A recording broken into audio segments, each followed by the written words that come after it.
morning. I'm Andy Bocarsly, and I'll be moderating this session. We're going to continue with our discussion of creation and creation care environment this morning.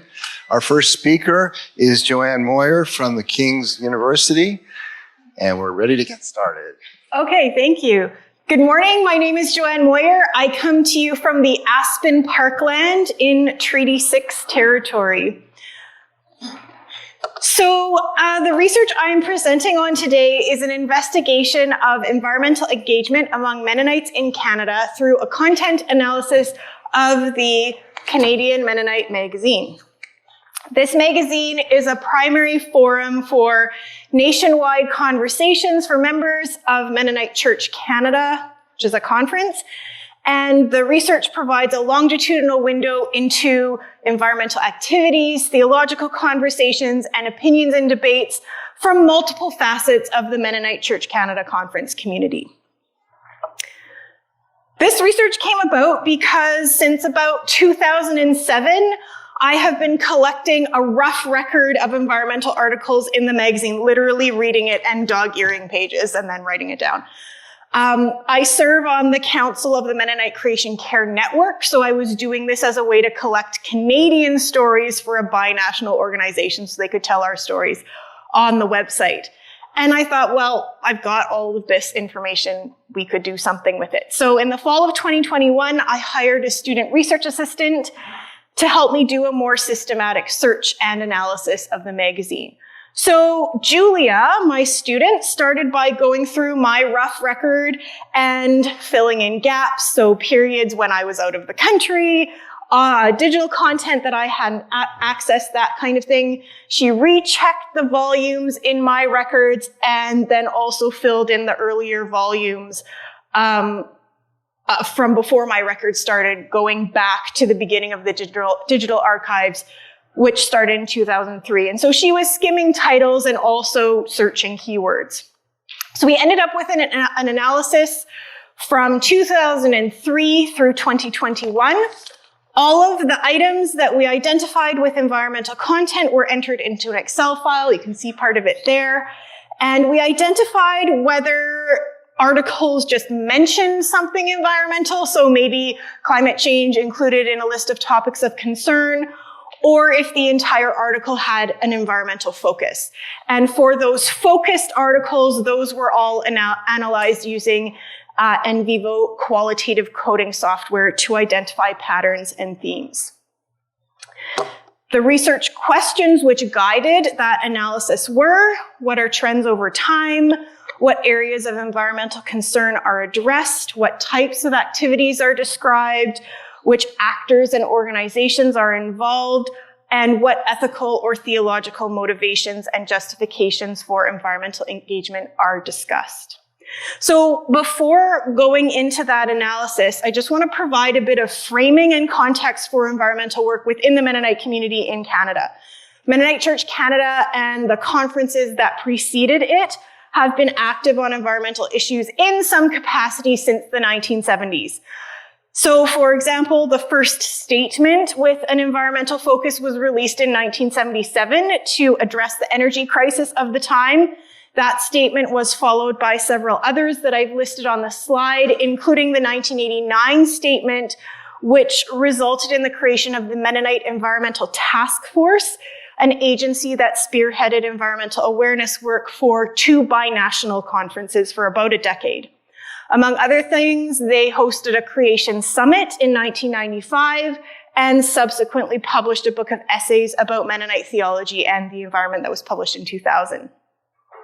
The task force was dissolved in 2001 after some conference restructuring that created Mennonite Church Canada and Mennonite Church USA, so we kind of did that geographically. And subsequently, the Mennonite Creation Care Network was created in 2006, and that brings us about up to where our analysis begins.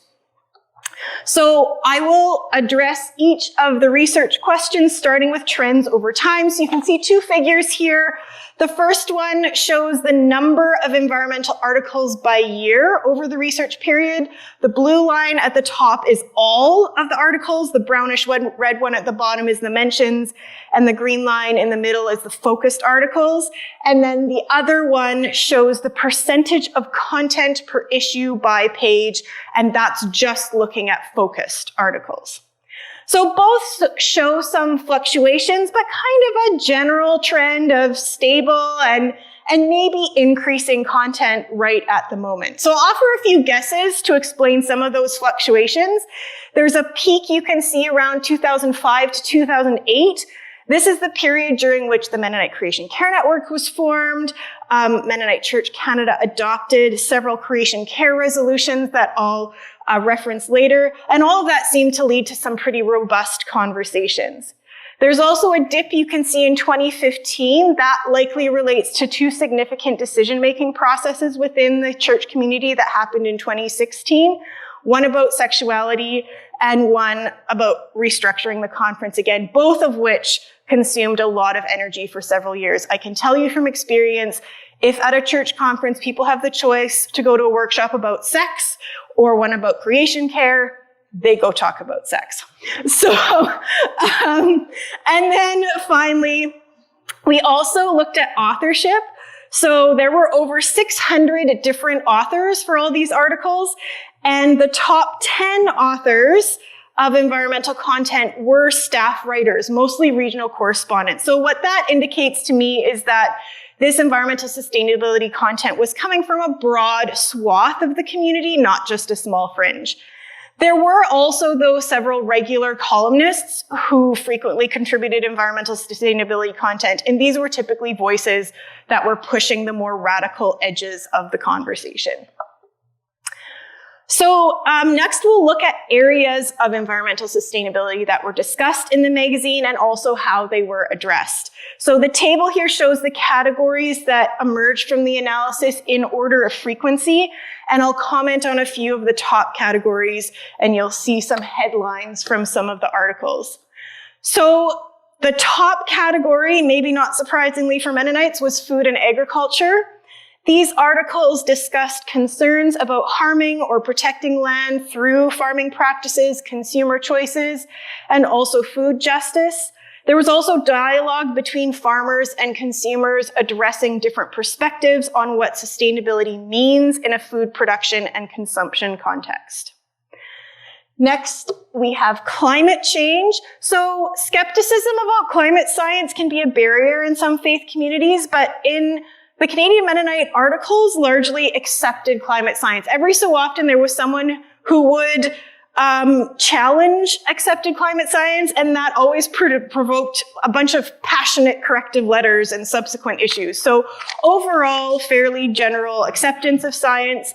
The focus of these articles was typically calling for mitigation by reducing reliance on fossil fuels and curbing energy use and describing how people were working at that.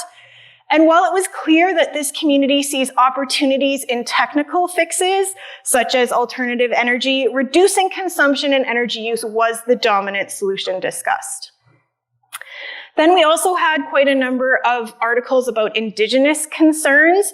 These were largely addressing the just or unjust treatment of Indigenous peoples and their ability to freely access and manage their traditional lands, including concerns about energy projects and pipelines, forestry operations, and dams. And coverage of Indigenous concerns spiked with controversial events in the news, such as protests over resource projects, and articles also were reporting on related activism, which received both support and critique from readers. Next, we have a category called Humans in Nature, which is a broad category that captures articles describing people interacting with ecological systems in different ways, particularly at camps and retreat centers, and also including worship in natural settings. Many of these articles reference positive feelings such as wonder, peace, and perspective that people experienced in nature and talked about how nature helps facilitate connection with God. And then the final category that I'll comment on is consumer culture. This was often identified as the root of almost all environmental problems, and magazine contributors expressed concern about environmental, social, economic, and spiritual consequences of overconsumption, and articles typically included numerous calls for individuals to reduce or avoid excessive consumption. We also asked what kinds of activities were being discussed and what actors were involved.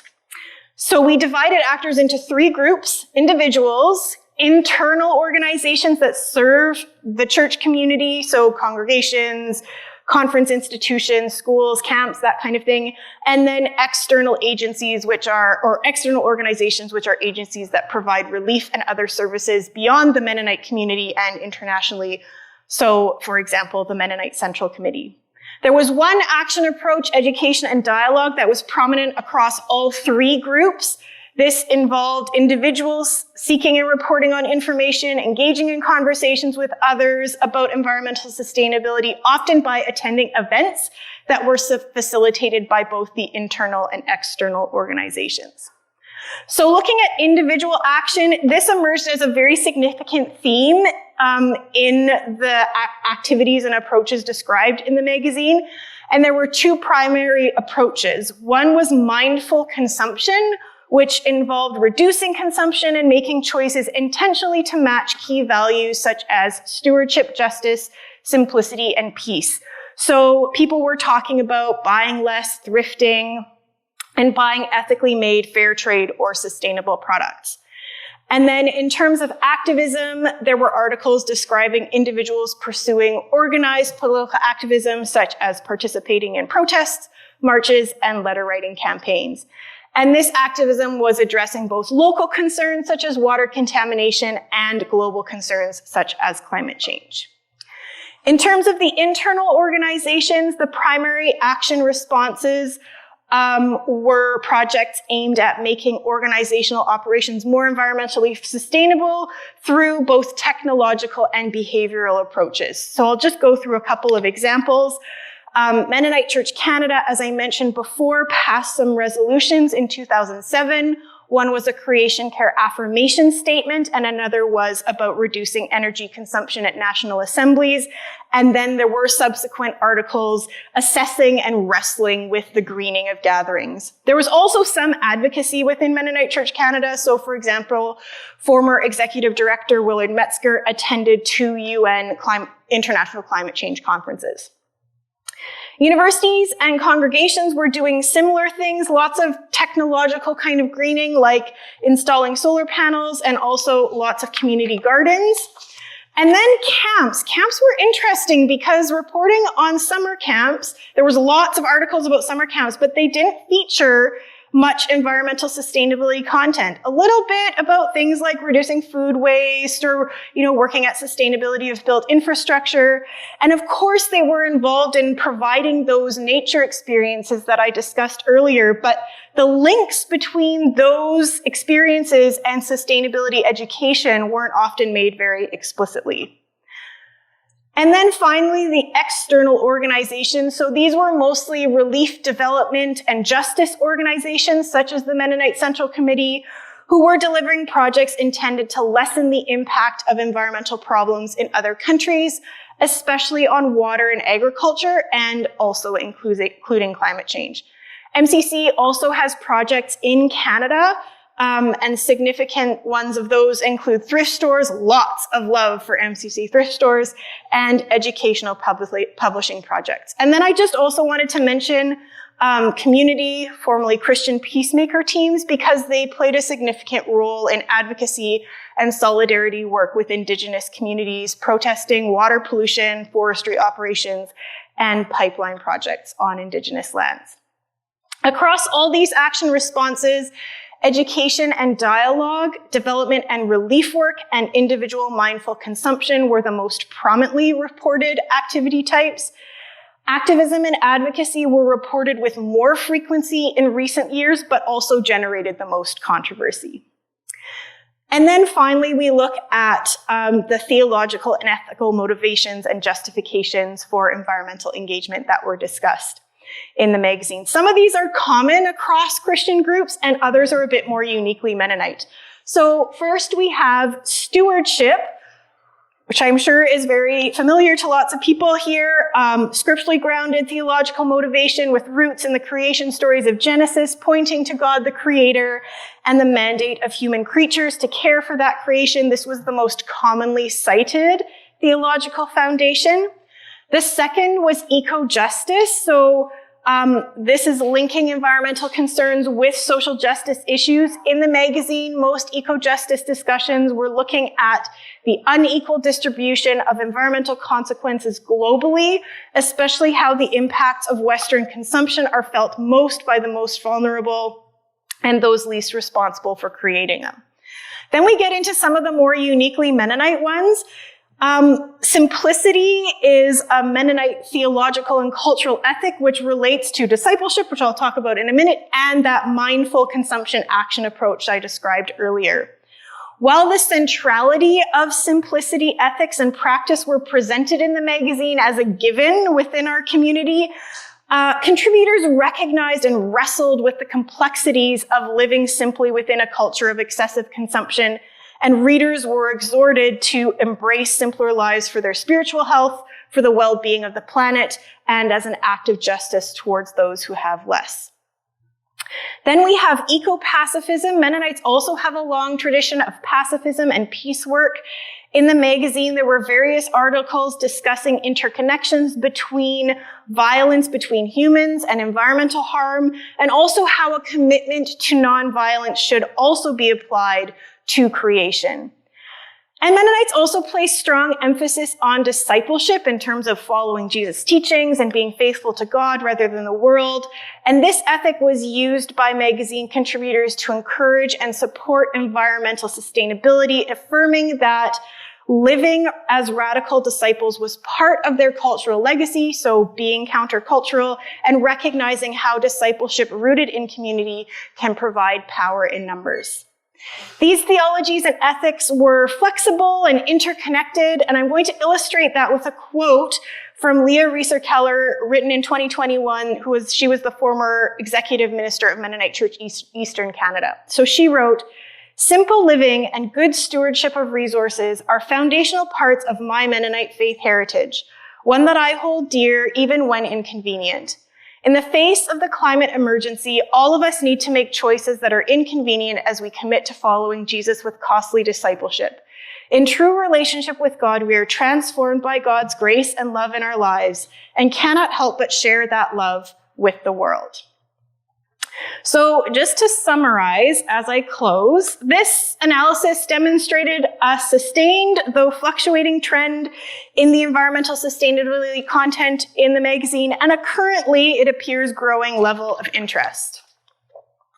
During the period of analysis, it's evident that environmental concerns of various types were firmly on the radar of the community in Canada, and that both a theology and a practice of environmental sustainability were established.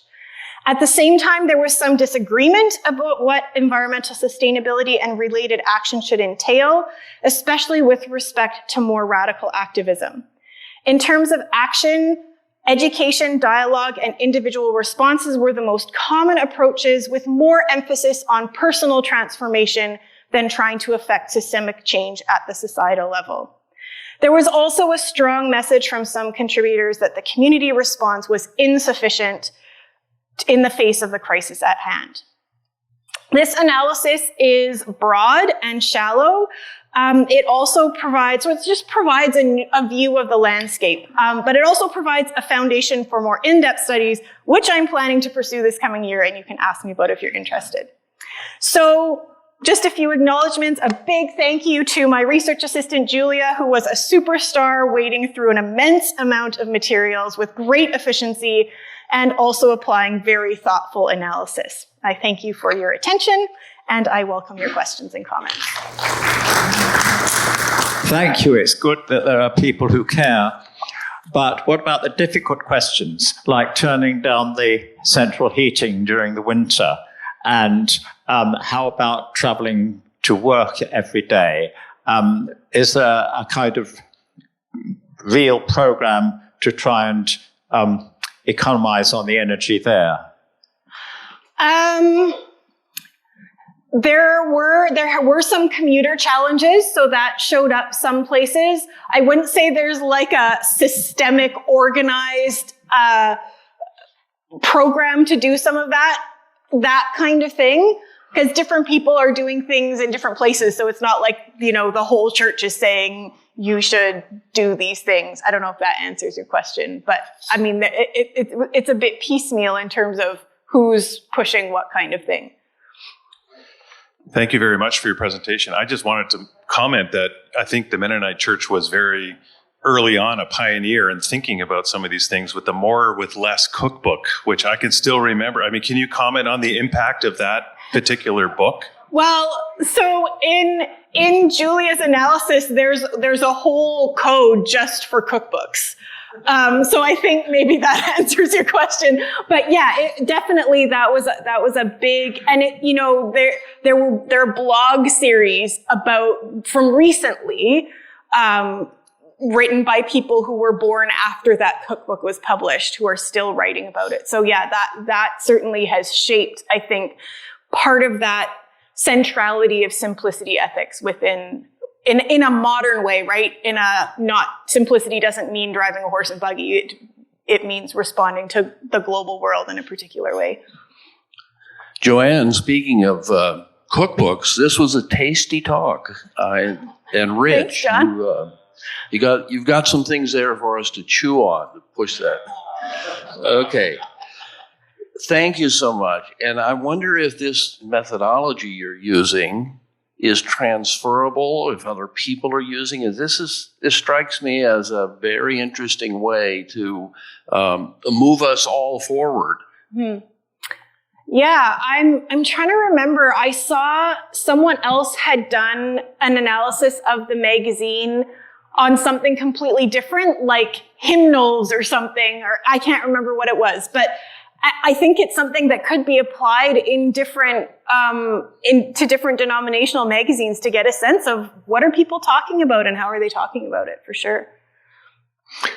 Yes, thanks. So to that point, to what extent were the letters to the editor, the opinion pieces, or both, informative? Because something like the MB Herald magazine by the Mennonite Brethren Church doesn't have the same degree of opinion letters in it anymore, than it would only be the staff opinions. Yeah, so I will tell you, when I get the magazine every 2 weeks, I look at the letter section first. I mean, I was actually surprised. I don't know the exact number now, but over that almost 20-year period, there were only like 6 letters saying environmental sustainability shouldn't be what Christians are talking about or what Mennonites are talking about. So that, I think, says something pretty significant. But there were floods of letters anytime there was any challenge to climate science, opposing or correcting and saying, no, it's really like this. So yeah, the letter section, a magazine that has a letter section, I think, is really important for getting this kind of understanding. Yes, my question kind of builds on a couple previous questions.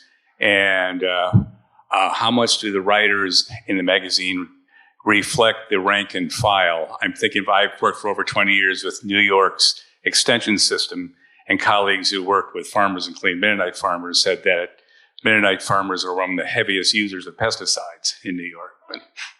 Well, and that certainly showed up. I mean, I referenced that in the articles about food and agriculture. There was lots of back and forth between farmers, people critiquing farming methods, and then farmers coming back and saying, no, it actually is sustainable because of whatever. Because we did look at authorship, and I actually, just before I came, went through the whole list to get that over 600 number.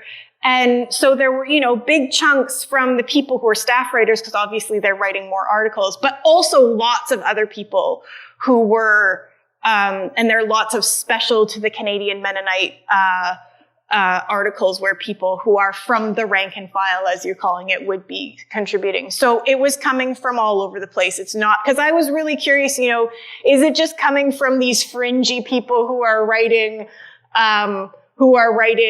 columns to push the leftist agenda within the church, or people like Anthony who's presenting next to, I think I had one of your articles up there and then I replaced it with something else. But anyways, who are leaders in the community who are talking about this kind of thing. But no, it was coming from those people, and from other places as well. So it's coming from all over the place. Okay, I think it's time to move on. But let's thank our speaker once more for the time.